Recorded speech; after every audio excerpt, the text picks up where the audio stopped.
नाही आज आम्ही आता ओबीसीच्या कालपासून बैठक आमच्या काही नेत्यांच्या कार्यकर्त्यांच्या सुरू आहे। ओबीसीचा जनगणनेमध्ये कालम नाही। 14 तारखेला ही ओबीसीच्या आपल्या जनगणनेची पहिली फेरी संपत आहे आणि हे सांगतायत की आम्ही सेकंड फेजमध्ये ओबीसीच्या कालमचा समावेश करू। हे आत्ताची ही चाचपणी आहे आणि हे पुढे ओबीसीचा कालम ठेवणार नाहीत मोदी सरकार आणि ओबीसीची संख्या किती आहे हे लोकांच्या पुढे देशामध्ये माहीत होणार नाही आणि ओबीसीच्या हक्काचं जे काही मिळालं पाहिजे ते मिळणार नाही।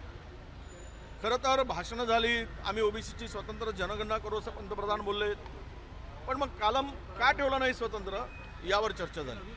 आणि आज मी आपल्याला सांगतो की महाराष्ट्रामध्ये या संदर्भात किंवा देशामध्ये ओबीसीच्या स्वतंत्र जनगणनेची मागणी आता प्रचंड जोर धरू लागली आहे। एकट्या भंडारा जिल्ह्यामध्ये आपण पाहिलं तर भंडारा जिल्ह्यामध्ये या जनगणनेवर खूप मोठ्या प्रमाणामध्ये बहिष्कार टाकलं जात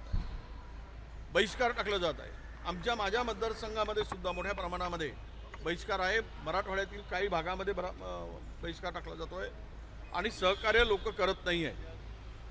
मला आमची मागणीच ही आहे की तुम्ही आज 14 तारखेला ही स्वतंत्र जनगणना संपत आहे, पण आम्ही आता प्रचंड महाराष्ट्रभर देशभर आंदोलन करायची आम्ही आता तयारी सुरू केलेली आहे।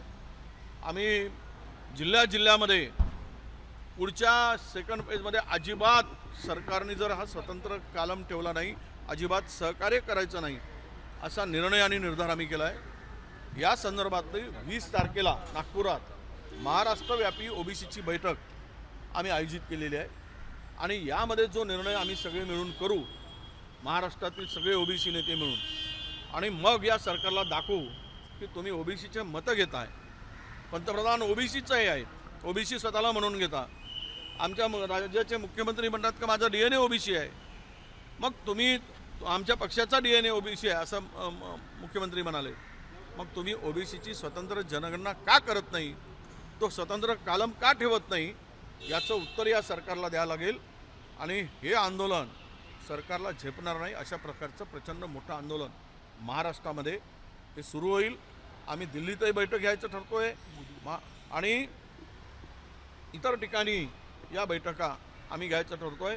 मोदी सरकारला आमचा निर्वाणीचा इशारा आहे की तुम्ही बोलल्याप्रमाणे ओबीसीचं स्वतंत्र कालम ठेवून ओबीसीची जनगणना करावी।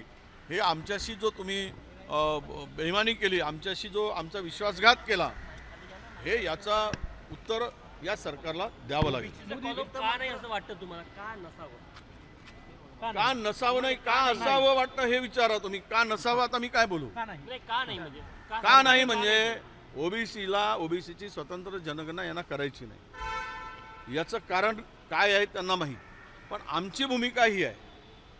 सरकारला भीती वाटत असेल की ओबीसीची संख्या पुढे आली तेवढं द्यावं लागेल, सध्या देशाला कंगालच करून सोडलेला आहे।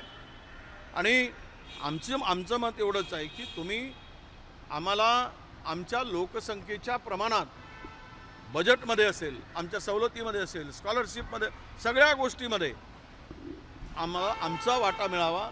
त्यासाठी जिसकी जितनी संख्या भारी उसकी उतनी हिस्सेदारी, भागीदारी, हे आमचं भूमिका, हीच आमची भूमिका आहे। या भूमिकेसाठी आम्हाला जनगणना करून घ्यायची। मोदीजीच्या कार्यकाळाला जनगणनेत सहकार्य केलं नाही तर प्रशासन त्यांच्यावर गुन्हे दाखल करण्याची अजिबात करू शकत नाही। आम्ही कशाला सरकारच्या बापाचे काय बांधले हो काय?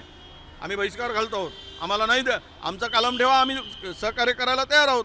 ते म्हणतील की तुम्ही नाही केलं तर गुन्हे दाखल करा, म्हणा कसे गुन्हे दाखल करतात तर बघतो आम्ही जलभरो आंदोलन करू सगळे ओबीसी मिळून, त्याची तयारी आम्ही केलेली आहे। जर करायचं असेल तर आम्हाला घेऊन पाठवा जेलामध्ये, बंद करून ठेवा। आमच्या हक्काचं देण्याची तुमची नियत नसेल आणि जर गुन्हे दाखल करायची तुमची भूमिका असेल तर आम्ही जेलामध्ये सुद्धा जाण्यासाठी आमची तयारी राहील। मोदीला 12 वर्ष पूर्ण झालेली आहे, नेहरूजींच्या कार्यकाळाची बरोबरी त्यांनी केलेली आहे का? नाही, ते बरोबरी काळाची करतील, पण नेहरूंची बरोबरी थोडी होणार। नेहरूंच्या काळात ज्या परिस्थितीतून देश स्वातंत्र्य झाल्यानंतर आलेला आणि आज तर देशाची परिस्थिती पाहिली, सगळं असतानाही देश कशा संकटात आहे, कशा पद्धतीनं या देशातील जनता हैराण आहे, हे म्हणून मला वाटतं की हे 12 वर्ष पूर्ण झाले, पण देशाचे 12 वाजलेत हे लोकांच्या लक्षात आलेलं आहे. वित्त खातं द्यावं अशी मागणी होऊ लागलेली आहे राष्ट्रवादीकडून. मुख्यमंत्र्यांकडे जे वित्त खातं आहे त्यासाठी तटकरेंनी संकेत सुद्धा दिले. नाही, तो त्यांचा प्रश्न आहे. कोणतं खातं द्यावं, कोणतं खातं घ्यावं, कोणी किती खावं, कोणी किती ठेवावं, हा त्यांचा प्रश्न आहे.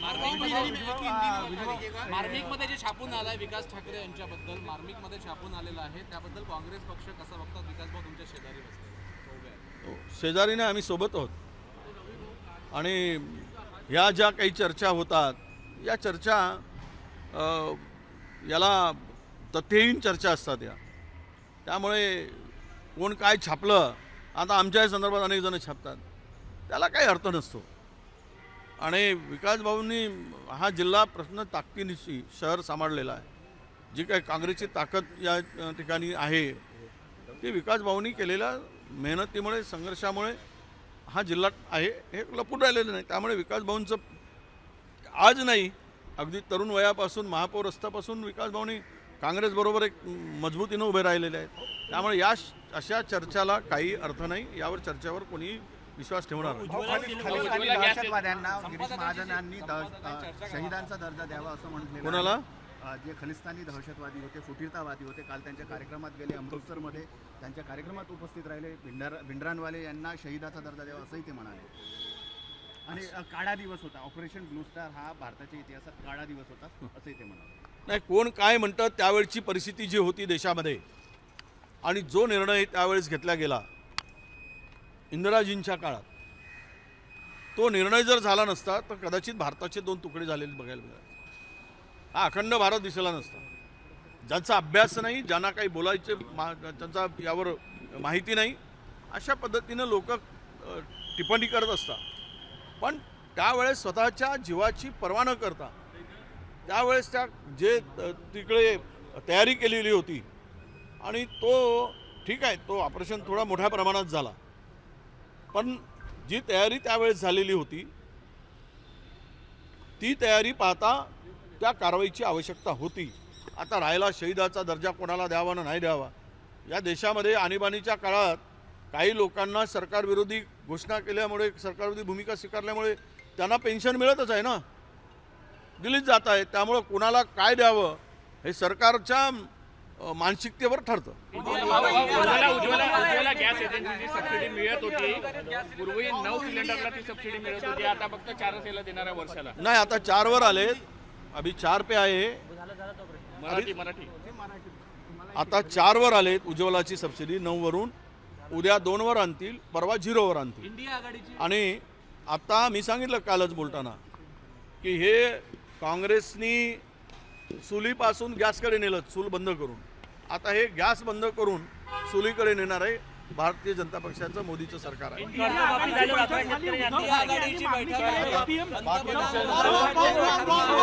विषय ओबीसीची स्वतंत्र जनगणना झाली पाहिजे.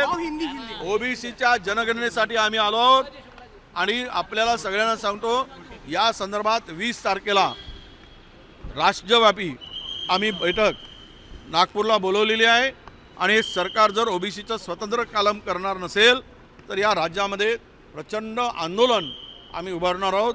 हे सरकार आम्हाला जेलमध्ये घालो, कुठेही घालो, पण आमची मागणी केंद्र सरकारकडे आणि राज्य सरकारकडे स्वतंत्र कलम ओबीसीचा व्हावा हीच आहे.